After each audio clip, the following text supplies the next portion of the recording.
পদোন্নতি সংক্রান্ত জটিলতা নিরসনের দাবিতে বরিশাল বিশ্ববিদ্যালয়ে দ্বিতীয় দিনের মতো চলছে শিক্ষকদের শাটডাউন কর্মসূচি। এর জেরে বন্ধ আছে পরীক্ষা ও ক্লাস বন্ধ থাকায় শিক্ষার্থীদের উপস্থিতি কমেছে। অনেক ক্লাসরুমে ঝুলছে তালা। দ্রুত সমস্যার সমাধান না হলে সেশন জটের শঙ্কায় শিক্ষার্থীরা। আন্দোলনরত শিক্ষকরা জানান, একদিকে বিশ্ববিদ্যালয়ের শিক্ষক সংকট চরমে, অন্যদিকে দীর্ঘদিন ধরে বন্ধ শিক্ষকদের পদোন্নতিও। এর মধ্যে ইউজিসির সাম্প্রতিক নির্দেশনায় নতুন করে অনিশ্চয়তা তৈরি হয়েছে। এর এই জটিলতা নিরসন না হলে কাজে যোগ না দেওয়ার সিদ্ধান্তের কথা জানিয়েছেন আন্দোলনরত শিক্ষকরা। পরীক্ষা হওয়ার কথা ছিল, কারো সেমিস্টার ফাইনাল, কারো ইয়ার ফাইনাল, কারো মিড চলতেছে। এই পরীক্ষাগুলো টাইম মতো হইতেছে না। বাসের যে সামগ্রিক সমস্যা আছে, এই সমস্যাগুলোর ফলে সে ঠিকমতো বিশ্ববিদ্যালয়ের উন্নয়ন হচ্ছে না, সে আমাদের ঠিকমতো ক্লাস টাসও করতে পারছে না, ঠিকমতো ফেসিলিটিস পাচ্ছে না।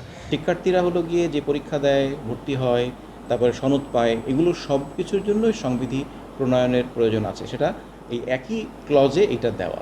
তার মানে একটা বিষয় প্রমোশন বা আপগ্রেডেশনের জন্য সংবিধি লাগবে আর বাকিটা লাগবে না, এমন তো হওয়ার কোনো সুযোগ নেই। শিক্ষকদের শাটডাউন কর্মসূচির আরও খবর জানাতে এই মুহূর্তে বরিশাল বিশ্ববিদ্যালয় থেকে আমাদের সঙ্গে যোগ দিয়েছেন সহকর্মী আল আমিন।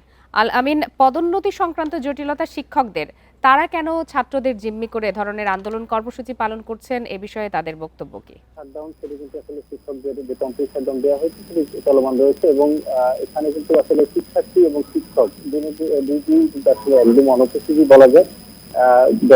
যেহেতু গত 25 দিন থেকে কিন্তু এখানে শিক্ষকদের একটি কর্মবিরতি ছিল, সেই কর্মবিরতির পরে কিন্তু তারা কমপ্লিট শাটডাউনের একটি ঘোষণা দেয় এবং সেই কমপ্লিট শাটডাউনের কারণে ক্যাম্পাসে কিন্তু আমরা দেখছি যে আসলে এই মুহূর্তে কিন্তু ক্যাম্পাসে শিক্ষার্থীদের উপস্থিতি থাকার কথা, শিক্ষার্থীদের ক্লাসে থাকার কথা, তাদের পরীক্ষার কথা, কিন্তু আসলে কোনোটাই হচ্ছে না। এখানে শিক্ষার্থীরা কিন্তু আসলে যেহেতু ক্লাস পরীক্ষা বর্জন করা হয়েছে শিক্ষকদের পক্ষ থেকে, তাই কিন্তু তাদের উপস্থিতিও কমেছে। অনেকে আসছেন, সকালবেলা আমরা দেখেছি শিক্ষার্থীরা দূর দূরান্ত থেকে কিন্তু তাদের কিন্তু এই বরিশাল বিশ্ববিদ্যালয়ে আসতে হয়। সেখানে আমরা দেখেছি অনেকে এসেছেন এবং অনেকে কিন্তু অপেক্ষা করে চলে গেছেন। তারা আসলে সিদ্ধান্তের অপেক্ষায় রয়েছেন যে কখন